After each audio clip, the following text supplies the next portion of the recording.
Mesdames et messieurs, je vais commencer par un mot de luxembourgeois, un des rares que je connaisse, je dois dire, moyen.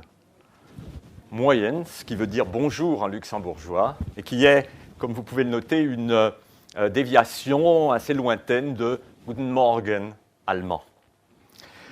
Nous allons commencer par parler du cas du Luxembourg. Nous avions prévu à l'origine d'examiner cette question au début. Les circonstances, dont je vous prie de m'excuser, nous ont obligés à inverser l'ordre des interventions. Mais tout de même, la présentation du cas du Luxembourg vient aussi à sa place ici. Pourquoi ? Bien parce que, de manière assez curieuse, le Luxembourg offre actuellement en Europe l'exemple d'une sorte de lingua franca, d'une langue unique pour le droit dans un environnement multilingue et plurilingue. Pour comprendre cela, il faut d'abord donner quelques indications sur la démographie et sur les langues qui sont pratiquées en général au Luxembourg, en dehors du contexte juridique. Alors je pense que beaucoup d'entre vous connaissent ce pays qui n'est qu'à 200 km de Bruxelles, mais vous n'avez peut-être pas conscience complètement de la démographie actuelle du Luxembourg. Alors c'est un tout petit pays, le Luxembourg, il compte actuellement 563 000 habitants, avec une petite capitale, Luxembourg, de 100 000 habitants. Mais en même temps, vous le savez, le Luxembourg est un grand centre financier international et c'est une des capitales européennes, puisque c'est le siège de la Cour de justice de l'Union européenne et aussi de divers secrétariats d'autres institutions. Et c'est aussi, vous le savez sans doute, un des pays d'Europe où le niveau de vie est le plus élevé. Et du coup, le Grand-Duché attire beaucoup d'étrangers et c'est aujourd'hui un pays particulièrement cosmopolite. De manière tout à fait remarquable, sur les 563 000 habitants, il y a actuellement, alors le chiffre est, oui, je ne sais pas, voilà, ici, 45,9% d'étrangers, c'est-à-dire presque la moitié des résidents luxembourgeois ne sont pas des luxembourgeois. À Luxembourgville, la proportion est encore plus extraordinaire, puisqu'à Luxembourgville, il y a environ 65% d'étrangers. Donc il y a moins de luxembourgeois à Luxembourgville que d'étrangers. Les communautés sont très diverses. J'ai ici un petit tableau qui le montre. Alors essentiellement, si vous voyez les communautés, ce sont essentiellement des Portugais, des Français, des Italiens, des Belges, des Allemands, puis des Britanniques, des Néerlandais, etc. Il y a une grosse communauté portugaise, spécialement à Luxembourgville, et une grosse communauté française. Alors il en résulte que le nombre de langues effectivement parlées au Luxembourg est considérable et ne peut pas être exactement chiffré puisqu'il y a des étrangers à peu près de tous les pays du monde. Alors si j'en viens maintenant aux langues qui sont reconnues par l'État luxembourgeois. Alors il faut d'abord constater que la constitution actuelle du Luxembourg ne règle pas directement la question. Elle renvoie, c'est l'article 29 de la Constitution que vous avez sous les yeux, elle renvoie à la loi, à une loi. La loi réglera l'emploi des langues en matière administrative et judiciaire. La loi en question, c'est une loi qui est relativement récente. Pendant longtemps, aucune loi ne disait rien sur l'utilisation des langues au Luxembourg. C'est cette loi relativement courte, vous avez tout le texte de la loi ici, une loi du 24 février 1984 qui s'appelle « Loi sur le régime des langues ». L'article 1er de cette loi affirme « La langue nationale des luxembourgeois est le luxembourgeois ». Je passe pour l'instant sur l'article 2, la langue de la législation, parce que ça va être ce que je vais développer plus particulièrement ensuite. Mais je passe à l'article 3, langues administratives et judiciaires. En matière administrative, contentieuse ou non contentieuse, et en matière judiciaire, il peut être fait usage des langues françaises, allemandes ou luxembourgeoises, sans préjudice des dispositions spéciales concernant certaines matières. Ce qui veut dire qu'à côté du luxembourgeois, la loi reconnaît la possibilité d'utiliser, de manière officielle en quelque sorte, le français et l'allemand. Et on a l'habitude de dire qu'il y a donc 3 langues officielles au Luxembourg, le luxembourgeois, langue nationale, le français et l'allemand. Dans la pratique, le luxembourgeois est effectivement la langue qui est habituellement parlée par les nationaux. Et même au-delà. Selon une étude du STATEC, le service des statistiques de l'État luxembourgeois, de 2011, 70,5% de la population utilise la langue luxembourgeoise au travail, à l'école et ou à la maison. 70% de la population résidente, c'est donc plus que la population de nationalité luxembourgeoise. Ça signifie que certaines communautés étrangères utilisent le luxembourgeois, et c'est vrai en particulier de la communauté portugaise qui utilise très couramment le luxembourgeois. Peut-être pas à la maison, mais dans les relations de travail où c'est très important pour les enfants ou les adolescents à l'école, au lycée, au collège ou à l'université. Alors, selon une étude récente, restons sur les statistiques générales, une étude récente qui repose sur l'auto-évaluation des compétences linguistiques par les habitants eux-mêmes, 54% des habitants du Luxembourg déclarent qu'ils n'ont aucune difficulté à parler, écrire, comprendre et lire les 3 langues du pays.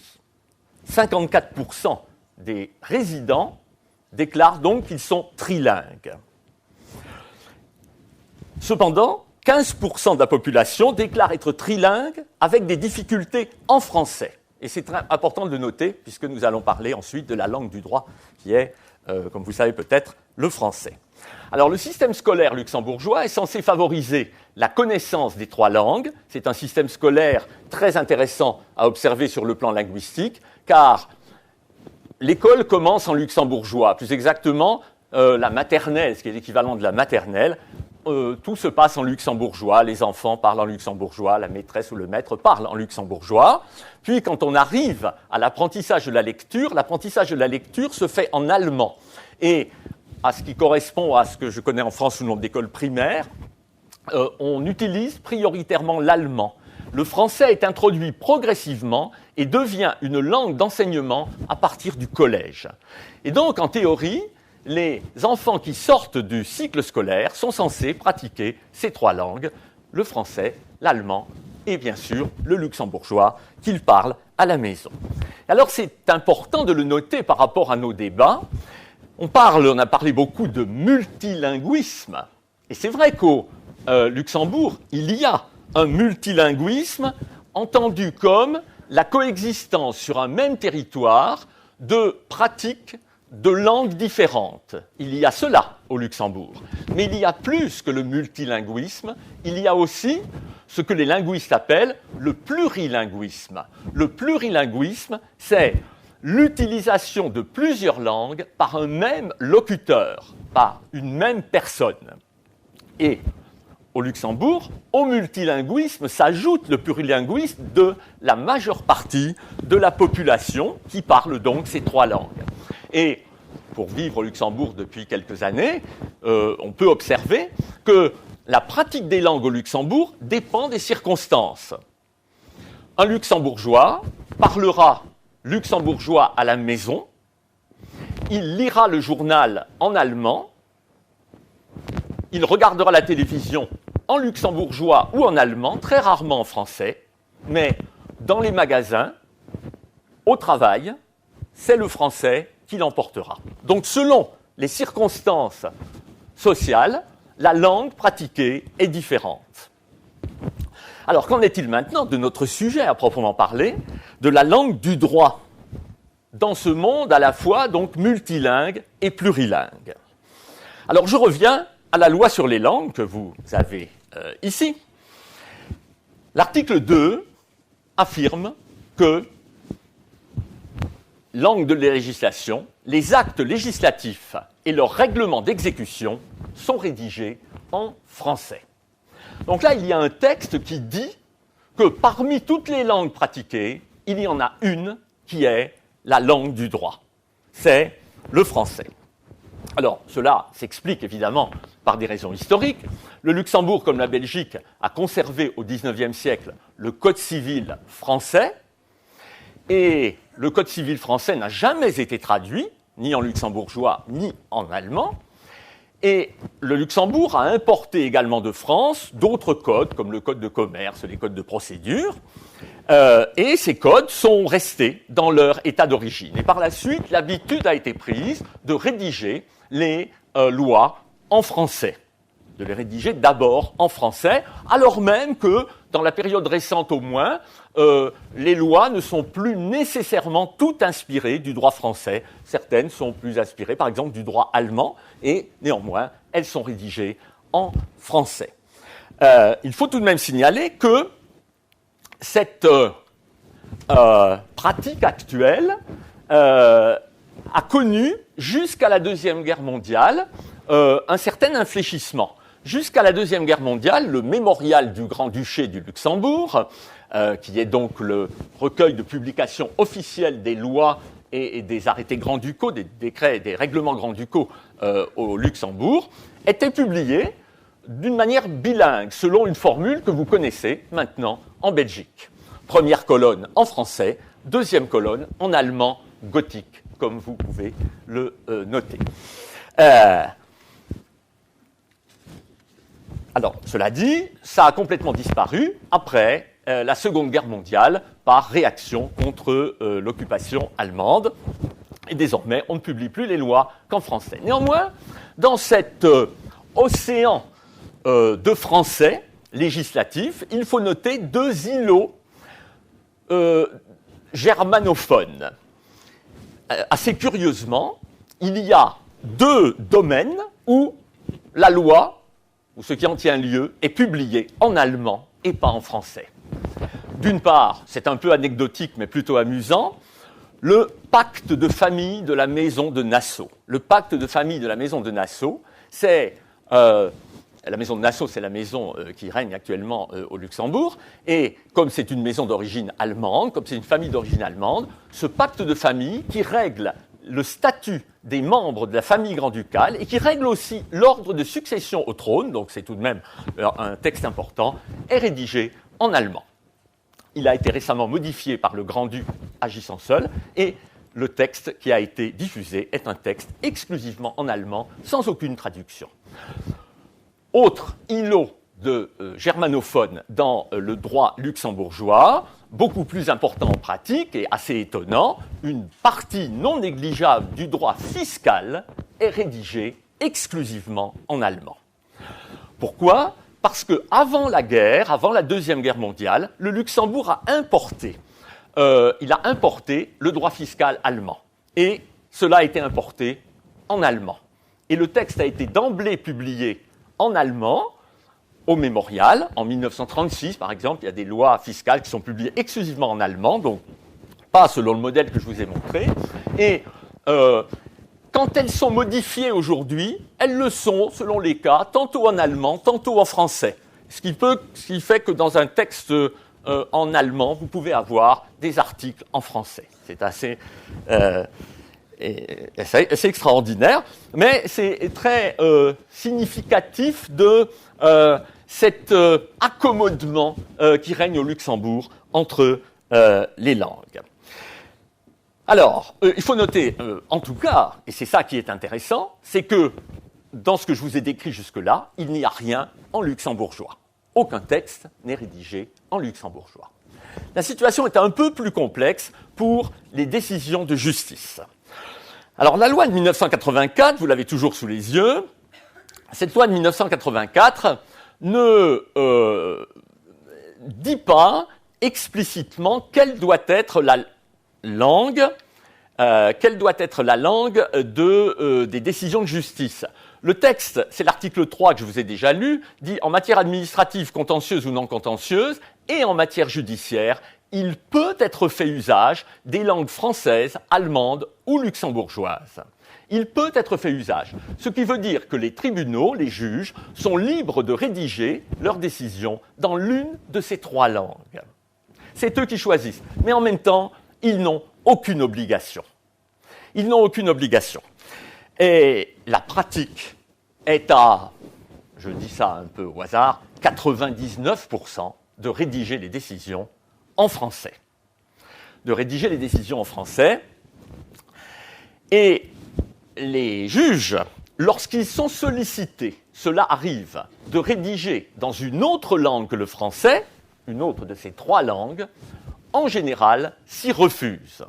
En général s'y refusent. Alors, j'ai ici un extrait d'un arrêt relativement récent de la Cour d'appel du Luxembourg, un arrêt de 2013. Une des parties était la société Digital Total, et cette société Digital Total avait des dirigeants qui déclaraient ne pas maîtriser la langue française. La société avait donc fait rédiger son acte d'appel en langue allemande, en se prévalant de l'article 3 de la loi, en disant on peut utiliser la langue allemande. Et donc, selon l'acte d'appel, la plante erlaubt sich die Berufungsschrift auf Deutsch zu verfassen und beantragt gleichzeitig das gesamte Verfahren auf Deutsch zu führen. Donc, ce qui veut dire que la société se réservait le droit de mener toute la procédure en allemand. La Cour d'appel ne s'y oppose pas en soi. Elle ne s'y oppose pas. Elle ne déclare pas l'acte d'appel irrecevable. Elle n'aurait pas pu, puisque l'allemand peut être utilisé. Mais elle déclare que, pour sa part, elle refuse de rédiger en allemand. Pour autant que cette mention constituerait une demande à voir rendre un arrêt en langue allemande, il y a lieu de relever que l'obligation imposée aux administrations par la loi de 1984 ne s'applique pas aux juridictions, que celles-ci sont libres de faire usage de la langue française qui est employée traditionnellement pour la rédaction des décisions judiciaires.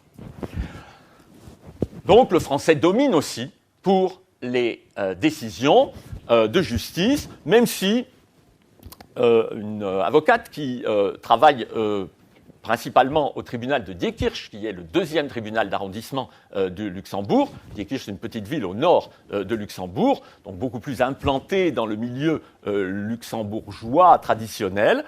Elle m'a déclaré qu'elle avait déjà vu certaines décisions rédigées en allemand par le tribunal de Diekirch, mais c'est marginal. Ce qui est sûr en tout cas, c'est que dans les décisions rédigées en français, les juges n'hésiteront jamais à citer un document dans une autre langue et sans traduire. En particulier, parce que c'est une langue officielle, si les juges doivent s'appuyer sur un contrat rédigé en langue allemande, ils vont citer le contrat en langue allemande, sans donner de traduction. Ce qui, je dois dire, pose quelques problèmes à mes étudiants qui ne sont pas tous germanophones. Et quand je donne une décision de ce type à commenter, il faut que je fasse moi-même la traduction, car elle n'est pas dans la décision. Il arrive même, comme vous le voyez ici, que les décisions citent des contrats en langue anglaise. Citent des contrats en langue anglaise, et là encore, sans traduire. Ici, c'est un tout petit article, mais ici, vous avez ici un long contrat de leasing qui est reproduit en anglais et il n'y a dans la décision aucune traduction. Aucune traduction. Donc, vous voyez que déjà dans les décisions, si elles sont en principe en français, le multilinguisme du Luxembourg ressort quelque peu. Il ressort en tout cas très nettement dans le processus qui conduit à l'élaboration de la décision. Ce processus dont Eric van den Hout nous a parlé tout à l'heure à propos de la Cour de justice, qui est évidemment la procédure elle-même et puis les délibérations des juges. Alors, la procédure peut se dérouler selon la volonté des parties, soit en français, soit en allemand, soit en luxembourgeois. Et il arrive qu'un avocat demande à plaider en luxembourgeois. Et lorsque le juge est en présence du justiciable, notamment en matière pénale, il s'adressera à lui en luxembourgeois. Et la conversation se fera en luxembourgeois. Pour être avocat au Luxembourg, il faut avoir passé un examen de luxembourgeois, car autrement on ne peut pas évidemment suivre toutes les procédures. Par ailleurs, de manière alors très étonnante, les délibérations des juges se font en luxembourgeois. On délibère en luxembourgeois pour élaborer une décision rédigée en français.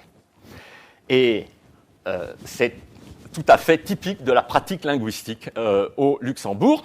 D'ailleurs, j'ai oublié de vous le dire, mais à la Chambre des députés du Luxembourg, on délibère en luxembourgeois pour voter des textes en français. Donc il y a ici un décalage entre l'oral et la langue écrite. Au-delà de ces particularités, de ce multilinguisme donc, qui ressurgit dans l'aspect oral, dans la procédure orale, ce qu'il faut retenir de cela, et ce qui est important pour nos présents débats, c'est que au Luxembourg, on a choisi la solution d'une langue unique pour le droit, le français, alors même que ça n'est pas la langue nationale, alors même que ça n'est pas la langue parlée par toute la population. On peut donc parler, d'une certaine manière, d'une lingua franca pour le droit au Luxembourg. Et c'est pourquoi nous avions décidé, avec Eric van den Noot, d'utiliser cet exemple comme point de départ de la réflexion sur faut-il une lingua franca en Europe. Alors, ici devait venir donc l'exposé du multilinguisme en droit européen, multilinguisme dont le Luxembourg est aussi le cadre, bien entendu, puisque le Luxembourg est le siège de la Cour de justice, et donc le Luxembourg, géographiquement, est confronté aux deux expériences, l'expérience du monolinguisme intégral, de la lingua franca pour les affaires de droit interne luxembourgeois, et l'expérience du multilinguisme à la Cour de justice. Alors, devant les inconvénients, les problème que suscite le multilinguisme actuel, l'interrogation, évidemment, est de savoir si, en Europe, on pourrait imaginer une lingua franca, une langue unique pour le droit, j'allais dire à l'image du Luxembourg, mais ça n'est pas tout à fait ça. Nous avons pris le Luxembourg comme point de départ pour notre réflexion. Mais il est clair, et je voudrais le dire avant d'aborder les problèmes de fond, il est clair qu'il n'y aurait aucun sens à vouloir transposer purement et simplement le cas luxembourgeois, cette langue franche utilisée au Luxembourg pour le droit, au niveau européen. Ça n'aurait aucun sens, toute transposition serait complètement absurde, pour toutes sortes de raisons. La première raison, c'est que le Luxembourg, comme je vous l'ai dit, est un petit pays, que la pratique des langues et même l'utilisation juridique des langues est extrêmement pragmatique, n'a jamais fait l'objet d'une conceptualisation. C'est au jour le jour que l'on voit comment ça se passe, alors que naturellement, l'hypothèse d'une lingua franca en Europe supposerait une conceptualisation, une formalisation aiguë. On ne peut pas raisonner pour un petit pays de 563 000 habitants et pour un continent de plus de 500 millions d'habitants. C'est évident. La deuxième raison pour laquelle il n'est pas question ici de transposer, c'est que, comme Eric vous l'a déjà dit, il y a une différence essentielle entre le cas du Luxembourg et le cas de l'Europe. Le Luxembourg est un pays multilingue et plurilingue, je vous l'ai expliqué, mais c'est un pays mono-juridique. Il n'y a qu'un système de droit. Alors que, si l'on raisonne sur le niveau européen, on cumule le multilinguisme et le multijuridisme. Même si le droit européen se veut être un ordre juridique nouveau qui s'ajoute, qui se superpose aux autres droits, aux droits nationaux, il n'en reste pas moins que cet ordre juridique nouveau trouve ses racines et est étroitement connecté aux différents droits nationaux, aux différents systèmes juridiques. Et donc, la question du plurilinguisme ou du monolinguisme se pose évidemment de manière complètement différente dans un contexte multijuridique et dans un contexte monojuridique.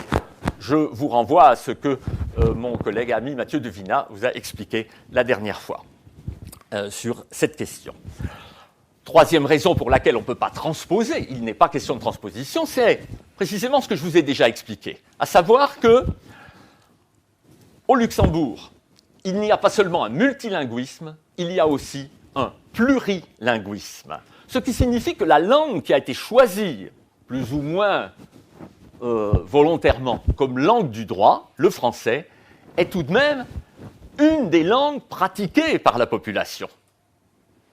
Alors qu'en Europe, on est en présence, non pas du tout d'un plurilinguisme, mais d'un multilinguisme, beaucoup plus que 24 langues, du reste, pratiquées sur l'ensemble du territoire de l'Union, par des locuteurs, par des personnes qui, majoritairement, je le crains, sont encore unilingues. Donc, ce qu'on observe en Europe, c'est plus une juxtaposition d'unilinguisme qu'un plurilinguisme. Et donc, j'y reviendrai, la langue qu'on pourrait choisir comme langue du droit est évidemment, serait une langue qu'une partie très importante de la population européenne ne comprendrait pas, auquel elle n'aurait pas accès. Et c'est évidemment une différence essentielle, parce qu'au Luxembourg, tout le monde a plus ou moins accès au droit rédigé en français, même si la langue maternelle de la population n'est pas principalement le français. Enfin, dernière différence qui amène à relativiser la comparaison qu'on pourrait être tenté de faire, la dernière différence est évidemment que le Luxembourg est un État unitaire, une unité politique, alors que l'Europe est tout sauf une unité politique. C'est une juxtaposition, une tentative de coordonner différents États et que, naturellement, dans ce contexte-là, on peut concevoir que chaque État veuille avoir sa langue choisie comme une des langues européennes, si ce n'est comme la langue unique.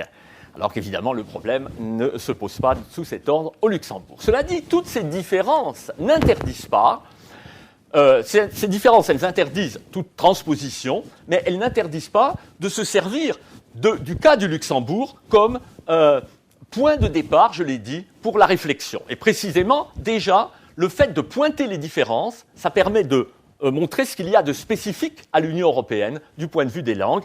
La comparaison avec un État unitaire comme le Luxembourg est à cet égard éclairante. Alors cette solution d'une langue juridique unique pour l'Europe, cette solution, elle est prônée par certains auteurs, par certains juristes, qui ne sont pas tous des juristes anglophones, je dois le dire. Elle est prônée selon des modalités variables, sur lesquelles je reviendrai peut-être, mais en tout cas, cette opinion d'une langue unique pour l'Europe, elle est actuellement très minoritaire, car la plupart des juristes qui se sont exprimés sur la question sont hostiles à cette idée d'une langue unique pour l'Union européenne, une langue juridique unique pour l'Union européenne. Alors le débat se situe à deux niveaux. D'abord, le principe, faut-il une langue unique pour l'Europe? Est-ce que c'est souhaitable? Est-ce que c'est possible? Et ensuite, deuxième niveau, en théorie différent, si on adoptait une langue unique, quelle serait cette langue? Quelle serait cette langue? Bon, il faut dire tout de suite que les deux débats sont en réalité très entremêlés et que le second débat parasite souvent le premier.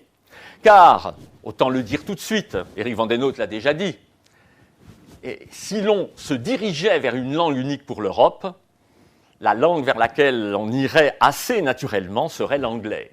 Et que les réticences, voire l'hostilité que beaucoup nourrissent à partir de sur cette solution-là, sur le choix de l'anglais, a tendance à bloquer le débat sur le principe.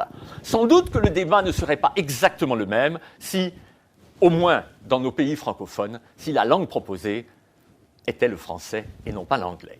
Alors je vais essayer très rapidement de distinguer, tant que faire se peut, les deux niveaux de discussion.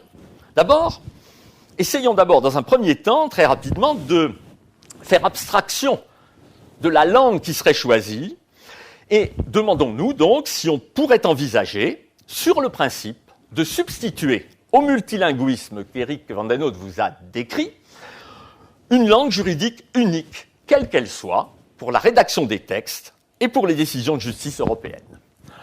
Alors, ceux qui y sont favorables sortent toute une batterie d'arguments. Quels sont leurs arguments? D'abord, l'immense gaspillage de temps et d'argent que représente le multilinguisme. Éric van den Noot a évoqué la question du coût, du budget, du coût des interprètes, qui est effectivement tout à fait extraordinaire. Donc, c'est le premier argument qui vient, cela coûte trop cher, le système actuel. Le deuxième argument, je ne dis pas que je les reprends en compte, c'est les arguments qui sont donnés par les partisans du système. Le deuxième argument, c'est que, de toute façon, le multilinguisme juridique tel qu'il est pratiqué actuellement par à l'intérieur de l'Union européenne, ce multilinguisme n'est qu'une illusion. Il n'est qu'une fiction. Un véritable multilinguisme serait un multilinguisme comme celui qu'on a essayé de mettre en place au Canada, le modèle qui vous a été décrit la dernière fois, ou aussi, je crois, d'une certaine manière, en Belgique. C'est-à-dire l'idée, s'agissant des textes, d'une rédaction coordonnée des textes, qui seraient tous rédigés à la fois et simultanément dans toutes les langues. Bon, chacun sait bien que cet idéal est déjà difficile à atteindre dans des pays qui sont simplement bilingues ou trilingues. Il me semble que l'idéal est carrément inatteignable dans une Europe à 24 langues. Pour reprendre l'exemple donné par un auteur qui est partisan de la langue unique, il dit « Personne ne fera croire aux Danois que les textes qui sont édictés au niveau européen sont rédigés en même temps en danois et dans les autres langues. » Chacun connaît bien la réalité. La réalité, c'est que les textes sont déjà rédigés dans une langue, qui est, selon les cas, le français ou, plus souvent, semble-t-il, là je n'ai pas de certitude, l'anglais, et qu'ils font ensuite l'objet de traductions dans les autres langues, avec évidemment tous les aléas que comporte la traduction juridique, toutes les causes d'inexactitude. Donc, les auteurs qui sont partisans de la langue unique disent, là encore, mettons le droit en accord avec le fait, déclarons que le droit, les règles, les textes sont rédigés dans une langue unique et que le reste, ce sont des traductions qui n'ont pas de valeur officielle. Seul le texte rédigé dans la langue de l'Union européenne ferait foi. Et puis, les mêmes auteurs invoquent l'argument historique. L'argument historique, je n'y reviens pas, Éric van den Noot vous a expliqué comment, effectivement, historiquement, on a connu, dans plusieurs circonstances, une lingua franca. L'exemple le plus connu, évidemment, étant celui du latin dans l'Europe du Moyen-Âge. Et donc, les auteurs partisans de la langue unique viennent nous expliquer que, au fond, ce qui serait souhaitable, c'est une sorte de retour au passé, à cette espèce d'Europe idéale, largement idéalisée, je dois le dire, du Moyen-Âge. Alors à cela, à ces arguments donnés par les auteurs favorables à la langue unique, on oppose d'autres arguments. Et la majorité des juristes européens ne se privent pas de mettre en œuvre ces autres arguments. Le premier argument qui vient à l'esprit, c'est celui de l'égalité entre les citoyens de l'Union européenne. Et au-delà, et aussi entre les États eux-mêmes. Comment peut-on admettre de reconnaître officiellement la prépondérance d'une langue sur toutes les autres? Et au-delà, dans le prolongement immédiat, la reconnaissance d'une langue unique pour l'Europe poserait évidemment le problème très sérieux de l'accès des citoyens au droit et à la justice. Aujourd'hui, on considère comme un droit fondamental des citoyens la possibilité, au moins théorique, d'avoir accès, de pouvoir lire dans leur langue les textes et les décisions. Et il semble que, à moins que le plurilinguisme ne se développe de manière considérable, le fait de rédiger dans une seule langue, qui ne serait pas la langue de tous, qui ne serait pas une langue commune à tous les citoyens, empêcherait cet accès au droit. Au passage, cela relativise d'emblée l'argument historique, la lingua franca, le latin du Moyen Âge. Car évidemment, le latin était une lingua franca, mais dans une Europe, dans un monde où personne ne se préoccupait de l'accès aux droits des citoyens. Et je trouve que plaquer aujourd'hui l'exemple du Moyen Âge pour justifier la lingua franca en Europe est peut-être un peu facile. Alors, que penser de cet argument, de ce contre-argument, l'accès au droit et à la justice? Moi, je crois qu'il faut distinguer l'accès au texte législatif et l'accès à la justice. Pour l'accès au texte, les partisans de la langue unique, je l'ai déjà dit, ne nient absolument pas la nécessité de traduction. La seule différence de leur position avec la situation actuelle, c'est qu'il y aurait une version officielle et une seule, et pas 24 versions officielles. En cherchant à éliminer ainsi les aléas, les difficultés de la traduction juridique. Mais de cette manière, on pourrait dire que néanmoins, les citoyens de l'Union auraient accès à l'ensemble des textes par le biais de la traduction, même non officielle.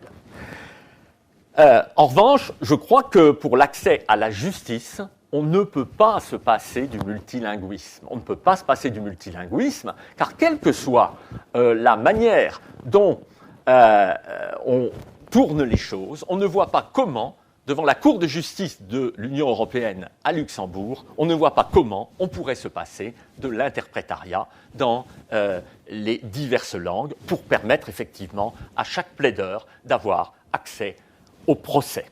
Et du coup, l'argument économique, l'argument du coût perd un petit peu de sa force. Il perd un peu de sa force dans la mesure où il perd de cet argument je disais que cet argument perd de sa force dans la mesure où, de toute façon, il faudrait quand même des traductions, il faudrait quand même des interprètes, et de cette manière, cela ne diminuerait sans doute pas énormément le coût de passer au système du monolinguisme de la langue unique.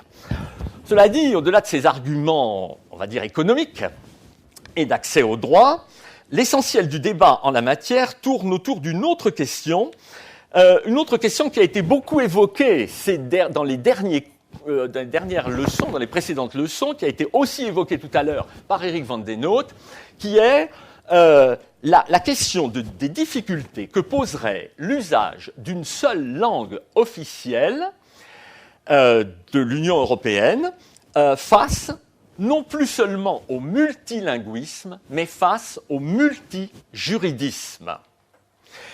La difficulté tient, je crois qu'on vous l'a déjà expliqué, mais je pense que c'est vraiment le fond de la question, le fond du problème. La difficulté tient à ce que, dans les différents systèmes juridiques en vigueur dans l'Union européenne, les mêmes termes ne signifient pas nécessairement la même chose. Et le risque serait alors que si les textes étaient rédigés dans une langue unique, les termes utilisés soient compris dans le sens juridique qu'ils ont dans le système de droit qui a été choisi comme support linguistique. Je vais essayer de prendre un tout petit exemple pour vous faire comprendre la difficulté. Dans tous les systèmes juridiques, on connaît une cause de nullité des contrats qui tient à ce qu'un des contractants a trompé l'autre, a fait croire à l'autre des choses qui n'étaient pas exactes et a incité l'autre à contracter alors qu'il n'aurait pas contracté autrement, s'il n'avait pas été trompé. Dans les pays du Code civil, cela s'appelle le Doll. En droit allemand, cela s'appelle arglistige Täuschung. En common law, en droit anglais ou américain ou irlandais, cela s'appelle misrepresentation. La difficulté, c'est que Doll, arglistige Täuschung et misrepresentation, et je ne donne que ces trois exemples, c'est pas exactement la même chose. Ça répond pas exactement aux mêmes conditions et ça produit pas exactement les mêmes effets. Je ne vais pas vous l'expliquer plus en détail, je ne vais pas vous faire un cours de droit sur cette question. Mais imaginez que on choisisse, hypothèse d'école, que la langue unique soit l'anglais. Et donc, on a à régler un problème de validité des contrats et on utilise, pour régler la situation, le terme misrepresentation, qui est le terme anglais. Et alors, évidemment, la crainte qu'ont les tenants de tous les autres systèmes, c'est que l'utilisation du terme ne fasse passer avec lui le droit lui-même et que le terme utilisé fasse en réalité passer au niveau européen le droit anglais, ce qui naturellement va complètement à l'encontre de l'objectif d'harmonisation qui doit reposer sur un compromis entre les différents États, entre les différents droits. Alors, pour éviter ce risque, les tenants de la langue unique expliquent que la langue qui serait utilisée ne serait pas la langue juridique stricte du pays choisi, du pays dont la langue est choisie, ça serait une langue reforgée en quelque sorte pour répondre aux nécessités de l'harmonisation. Et en particulier, ces auteurs prônent l'utilisation de néologismes. Autrement dit, un terme qui permettrait de recouvrir à la fois, dans mon exemple, ce qu'on entend en common law par misrepresentation, par Doll ici, et par Argelsigtäuschung en Allemagne. Et donc, l'idée, c'est qu'il faudrait forger une langue nouvelle, une sorte de novlangue. Si vous avez lu 1984 de George Orwell, eh bien, c'est ça, une sorte de novlangue juridique qui éviterait ainsi, et l'argument est très important, qui éviterait ainsi que le choix de la langue se traduise par l'attraction vers le système juridique dont la langue a été choisie. Alors, les auteurs hostiles, c'est toujours des balancements. Les auteurs hostiles disent oui, peut-être, mais que fait-on alors de la tradition culturelle des différents droits nationaux ? Cela transforme le droit en un instrument purement fonctionnel, en un instrument de régulation du marché. Et on fait fi de toute l'évolution historique qui a conduit précisément à ce qu'on connaisse le Doll chez nous, le misrepresentation à Londres, et que ça ne soit pas exactement la même chose. Et évidemment, les tenants du multilinguisme font valoir que le multilinguisme est une richesse extraordinaire, une richesse culturelle extraordinaire, et que cette richesse, elle doit se retrouver au niveau du droit. On peut discuter longtemps, et j'espère qu'il y aura... Ouh là là, je m'aperçois que je suis... Non, j'ai encore un petit peu de temps quand même.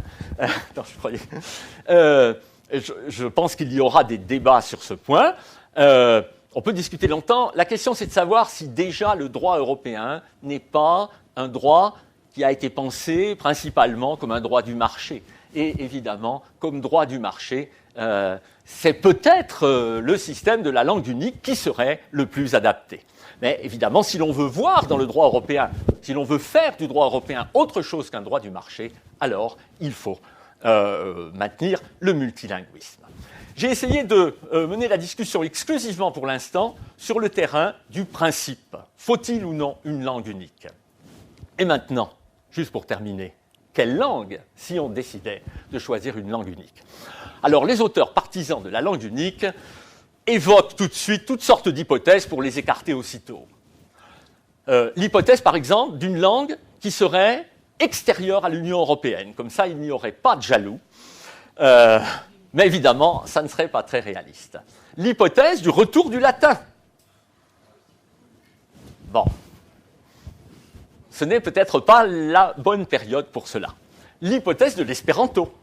Mais tout cela n'est pas très réaliste, évidemment, car ces langues qui ne sont parlées par personne ou par très peu de gens au sein de l'Union européenne paraissent assez inadaptées. Alors évidemment, très vite, on en vient au choix de la langue qui semble s'imposer, c'est l'anglais. Et pourquoi l'anglais ?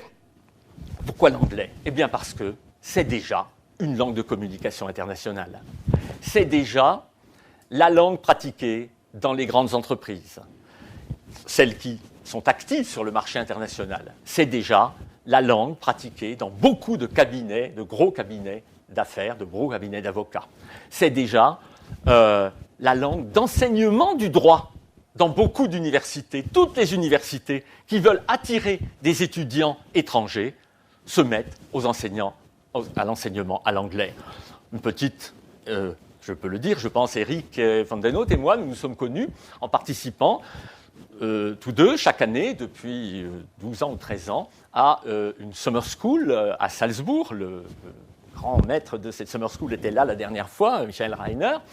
Et cette summer school, lorsqu'elle a été créée en 2000, 2001, cette summer school, elle se déroulait dans plusieurs langues. Elle se déroulait en français, en anglais, en allemand, en espagnol, en italien. Mais au fil du temps, elle se déroule aujourd'hui à 95% en anglais. À 95% en anglais, tout simplement parce que les effectifs étudiants viennent de toute l'Europe et même du monde entier, et que pour parler à ces étudiants et pour leur enseigner le droit, pour leur faire comprendre ce qu'est le droit, même le droit français, eh bien, le plus simple, c'est d'enseigner en anglais. La preuve en est, Eric van den Hout et moi, nous avons deux groupes. Lui, il fait le groupe anglophone, et moi, je fais le groupe en allemand, germanophone, pour présenter le droit français.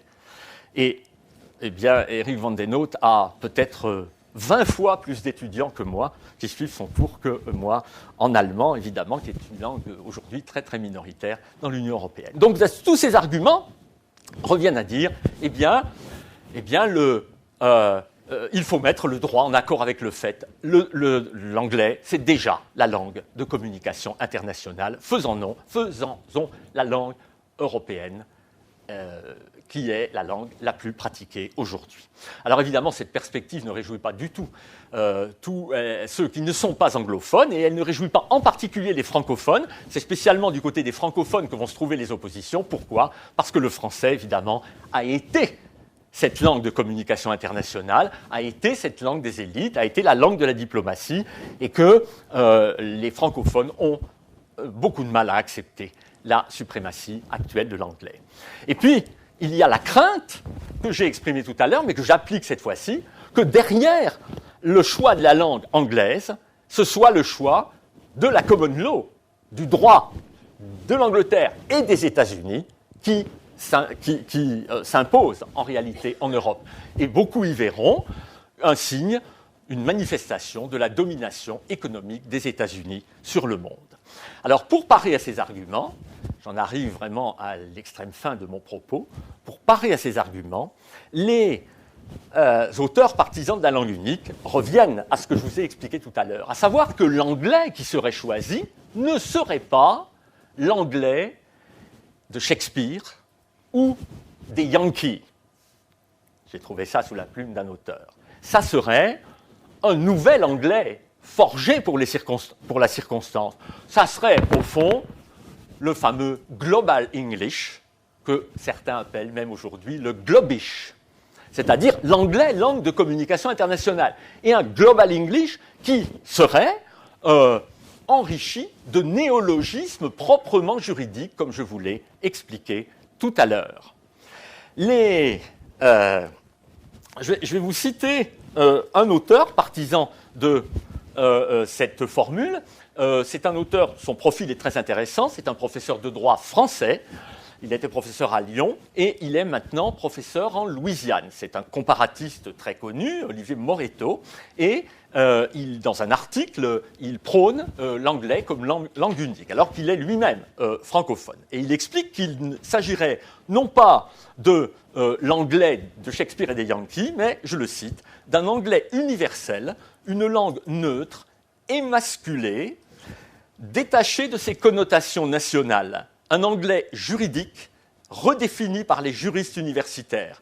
Ils essaieraient de trouver dans la langue anglaise des mots convenant à la traduction des concepts de droit continental. Ils essaieraient de traduire dans un langage conceptuel des termes empruntés à la common law pour créer une terminologie neutre, détachée des distinctions techniques et subtiles forgées par les juges de Westminster. Donc l'idée d'un anglais neutre qui ne serait pas l'anglais des Anglais ni des Américains. Il n'est pas sûr que ces arguments convaincre les adversaires de la langue unique. Et il n'est pas sûr, évidemment, que d'un point de vue plus général, que ce globish juridique nouveau soit la solution la plus favorable au développement et à l'approfondissement de l'Union européenne, qui suppose évidemment d'abord une meilleure compréhension entre les peuples. Il se trouve que j'ai trouvé trace sur Internet, où on trouve évidemment tout, d'une récente conférence qu'un collègue français, M. Oustinov, spécialiste de la traduction, il est professeur en traductologie, et il est professeur à Nice, et il a très récemment donné une conférence à l'invitation de l'Alliance française de Bruxelles-Europe. Et dans cette conférence, il essaie de montrer que l'avenir n'est pas dans le global English, n'est pas dans une langue unique, mais qu'il est dans le développement du plurilinguisme. Entendez, le plurilinguisme des personnes, le plurilinguisme des locuteurs, qui permettrait effectivement à chacun d'avoir accès à plusieurs langues, à de nombreuses langues, et aussi le développement de la traduction systématique. Citant à cet égard une formule d'Umberto Eco, que vous avez peut-être déjà rencontrée, je me hasarde à l'italien alors que je ne parle pas l'italien, la lingua dell'Europa è la traduzione. La langue de l'Europe est la traduction. Et pourquoi c'est la traduction? Parce qu'explique cet auteur, qu'est-ce qu'on peut connaître de l'Allemagne, de la France, de la Pologne, de la Lituanie, de la Grèce ou de la Finlande si on pratique simplement cette langue de communication générale, ce globish? Qu'est-ce qu'on peut connaître par rapport à ce qu'on pourrait en connaître si on pratiquait les langues de ces pays? C'est donc évidemment, là encore, qu'est-ce qui revient? C'est la tradition culturelle, c'est la force culturelle de la langue et du droit. Et en ce qui concerne le droit, le débat, il est fondamentalement, je crois, sur la place qu'on donne dans la réglementation des relations juridiques à l'économique et au culturel, au marché et à l'homme. Et comme vous le voyez, c'est là-dessus que je terminerai, je crois que la question de la langue est décidément aujourd'hui une question fondamentale. Je vous remercie.